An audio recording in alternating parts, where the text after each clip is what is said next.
Speaker కార్యాలయం నుంచి ఏ రోజైతే హైకోర్టు తీర్పు వచ్చిందో పార్టీ ఫిరాయింపుల మీద అదే రోజు సభా సాంప్రదాయాలన్నింటినీ తుంగలో దొక్కుతూ పార్టీ మారినా అని బాహాటంగా ప్రకటించిన శేర్లింగంపల్లి ఎమ్మెల్యే ఆరికపూడి గాంధీని పిఏసీ చైర్మన్ గా నియమిస్తూ మరి ఒక తీర్పు కాదు ఒక ఆర్డర్ స్పీకర్ కార్యాలయం నుంచి అసెంబ్లీ సెక్రటరియట్ నుంచి వచ్చింది. దాని తర్వాత సహజంగానే హైకోర్టును బేఖాతరు చేస్తూ సుప్రీంకోర్టు తీర్పును బేఖాతరు చేస్తూ రాజ్యాంగ విలువలకు అసెంబ్లీ సాంప్రదాయాలకు పార్లమెంటరీ పద్ధతులకు అన్నిటికీ తిలోదకాలిస్తూ ఇదేం పద్ధతి, అసలు ఆయన ఏ పార్టీలో ఉన్నాడు అని మా వాళ్ళు అడిగినారు.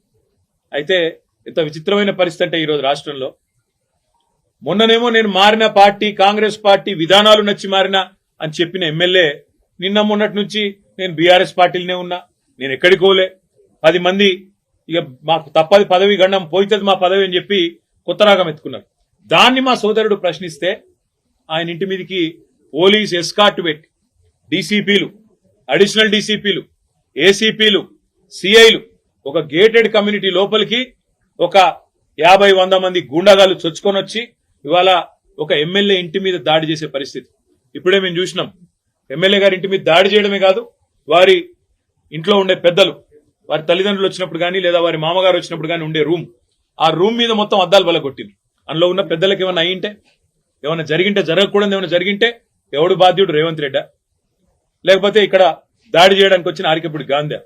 ఈ రకమైన గూండాగిరి, ఈ రకమైన దౌర్భాగ్యం హైదరాబాద్ 10 ఏళ్లలో ఎన్నడూ లేదు.